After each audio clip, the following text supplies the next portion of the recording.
la policía, sobre todo porque esto era lo que querían evitar, el corte total de la avenida 9 de Julio. Vamos a seguir hablando del paro y de los paros a través de la historia, porque es una moneda corriente esto que estamos viendo. A los gobiernos no peronistas la CGT le reacciona de una manera distinta que a los gobiernos peronistas. Tenemos el claro ejemplo de 4 años de gobierno de Alberto Fernández sin ningún tipo de protesta. Marcelo Vermolén es director del Observatorio de la Calidad Institucional del Austral. Marcelo, muchas gracias por atender a La Nación Más. ¿Cómo estás? Un placer saludarlos, Gabriel. Ustedes hicieron un informe hace unos días respecto a los paros en la democracia. ¿Qué conclusiones sacás de ese informe y de lo que estás viendo en pantalla? Bueno, como bien decías vos, este es un paro que marca un primer récord, el paro más rápido convocado en contra de un presidente en la democracia moderna argentina. Desplaza incluso a Fernando de la Rúa, a quien habían hecho el primer paro en los 77 días de iniciada la gestión. Se sucede tras otro récord, ¿no? El que también mencionabas, no haberle hecho ningún paro general al expresidente Alberto Fernández, dándole el galardón de ser el único presidente de la democracia moderna argentina sin reelección en terminar su mandato sin un solo paro general, ¿no? Entonces, cuando uno analiza la secuencia histórica de los paros generales, que son 43 con el de hoy, lo que uno ve es que de 43 paros generales, 27 se han realizado en contra de presidentes no peronistas, 3 presidentes hasta ahora, más Milei, que inicia su mandato, en apenas 12 años de gobierno. Mientras que le hacen 16 paros a 7 presidentes peronistas, algunos de ellos con reelección, en 28 años de gobierno. Hay una desproporción marcada. Esta secuencia histórica lo que demuestra es que la CGT, el sindicalismo argentino, es beligerante contra los gobiernos de gen no peronista y yo diría tolerante, amable y en algunos casos hasta cómplice con los gobiernos del signo peronista, ¿no? Sí, incluso muchas veces con los paros quizás, tengo el recuerdo por ejemplo del de Néstor Kirchner, cuando fueron al paro recién fue no por cuestiones económicas, sino por el crimen del docente Fuente Alba en Neuquén en ese momento, o sea, buscando también otros motivos, otras excusas, otros argumentos para el paro y no la situación económica que, como vemos en los 40 años de democracia, ninguno de los gobiernos pudo dar una respuesta, ¿no? Lo cierto es que el último paro antes de este fue el 29 de mayo, de 2019, fue el quinto paro que le hacían a Mauricio Macri. Desde entonces hasta ahora pareciera como que el sindicalismo no vio a la Argentina, lo que sucedió en la Argentina, ¿no? Récord de inflación, récord de pobreza, deterioro del salario, pérdida de reservas, malas condiciones generales para la mayoría de los argentinos. Pareciera que eso está salteado. Ahora, cuando uno va, nosotros decidimos tomar 2 circunstancias llamativas de este paro. Una era hacerlo en el mes de enero, ¿no? ¿A cuántos presidentes le hicieron un paro en el mes de enero, estando el Congreso, digamos, en sesiones ordinarias cerrado, la justicia en feria, digamos, de verano, y siendo un mes típico de vacaciones, donde hay escasa actividad? Recorrimos la secuencia histórica y encontramos que a un solo presidente, Mirá. 2 veces a ese mismo presidente le hicieron paros en el mes de enero, y fue Raúl Alfonsín, ¿no? Se lo hicieron el 21 de enero de 1986, en lo que ya era el 4.º paro contra Alfonsín, y al año siguiente, el 26 de enero de 1987, en lo que ya era el 8.º paro de los 13 paros generales que soportó Raúl Alfonsín.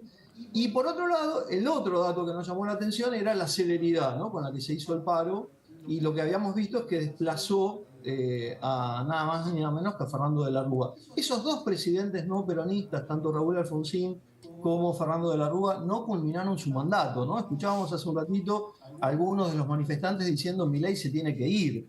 Esta idea destituyente o desestabilizante que también implica realizar un paro apenas empezado un gobierno, repetirlo con una secuencia sistemática, ha hecho, por ejemplo, que a Raúl Alfonsín en 5 años y medio de gobierno soportara 13 paros generales. Fernando de la Rúa en 2 años de gobierno soportara 8. A quien mejor le fue a Mauricio Macri, que soportó 5, ¿no? En el mismo periodo de gobierno que Alberto Fernández, Macri tuvo 5, aún con mejores indicadores económicos, mientras Fernández no tuvo ninguno.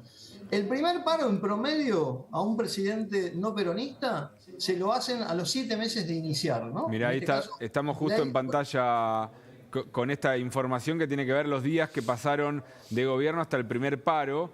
Con Alfonsín volvía la democracia y se tomaron 237 días. Con Menem fueron mucho más laxos, 1.220 días, con medidas que uno podría decir, no en el primer año, pero ya en el 91, algunas quizás muy similares a las de ahora, ¿no?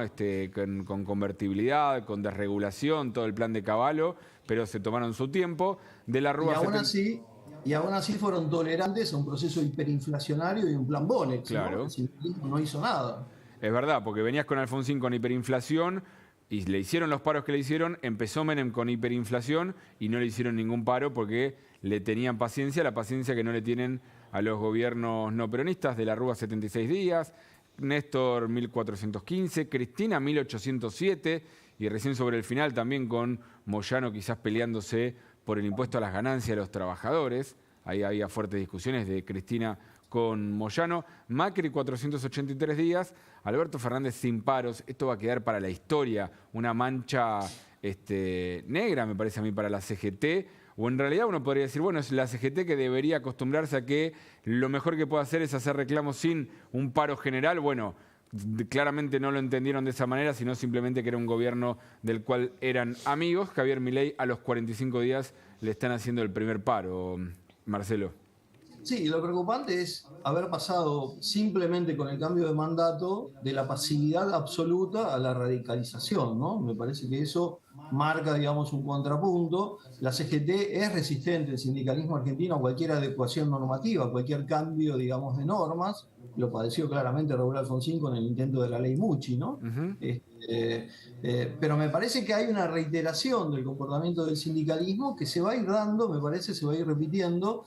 Yo escuchaba algunas declaraciones de dirigentes sindicales, como el caso de Pablo Moyano, que utilizó el verbo voltear. Queremos voltear el DNU y voltear la ley ómnibus. Pudo haber utilizado cualquier otro tiempo verbal o forma verbal, sin embargo, eligió la palabra voltear. Sí. Daer habla de que van a perseguir a los dialoguistas. Entonces, muy difícil, digamos, para un sindicalismo que enfrenta a un gobierno que acaba de asumir con el respaldo democrático, hablar de voltear y de no dialogar, ¿no? Me parece que el sindicalismo también tiene que hacer una autocrítica, porque está bien defender los derechos de los trabajadores, todos coincidimos con eso. Lo que no está bien es defender privilegios, cajas sindicales. Muchos sindicalistas argentinos no pueden explicar hoy su patrimonio, ¿no? Como seguramente no lo pueden explicar muchos políticos, muchos jueces y muchos empresarios, pero es un contrapunto con las bases, ¿no? Las bases de los trabajadores son en general bases pobres, mientras los sindicalistas son caciques ricos, ¿no? Marcelo, un placer, como siempre, muchas gracias por este diálogo. Un placer acompañarnos. Y nosotros seguimos haciendo esta cobertura especial acá en La Nación Más de lo que es el paro general de la CGT. Vamos a ir repasando cada uno de los mensajes que van llegando también de los diferentes actores políticos y dirigentes, tanto del oficialismo como de la oposición, como del sindicalismo, manifestándose y expresándose en redes sociales sobre lo que es esta jornada de protesta, con dos líneas bien claras. Los kirchneristas y la CGT con críticas duras al gobierno de Javier Milei, con críticas al plan de ajuste, con críticas al DNU y a la ley ómnibus. Los oficialistas o opositores dialoguistas criticando duramente a la CGT por haber pasado estos cuatro años de Alberto Fernández sin protestas. Tenemos para repasar ahora algunos de ellos, por ejemplo, el de Diego Santilli. Confederación General de los No Trabajadores, dice, jugando con el nombre de la CGT. Hoy más de 20 millones de argentinos van a trabajar como siempre y una minoría ruidosa hace una marcha política. Durante 4 años hicieron silencio mientras crecía la inflación y otras cosas más que no pude terminar de leer. López Murphy también. Hoy paran los cómplices del peor gobierno de la historia reciente, los que perdieron toda legitimidad apoyando la inflación, la pobreza y el déficit kirchnerista. Sabemos que no defienden a ningún trabajador, defienden sus intereses y privilegios. Vayan a laburar, yo no paro. Eso del lado de los sectores más cercanos al gobierno de la oposición. También Juan Grabois, por ejemplo, se había expresado en redes sociales, no sé si lo tenemos ahí a la vista. Comienza el paro general, todos al Congreso, Argentina no se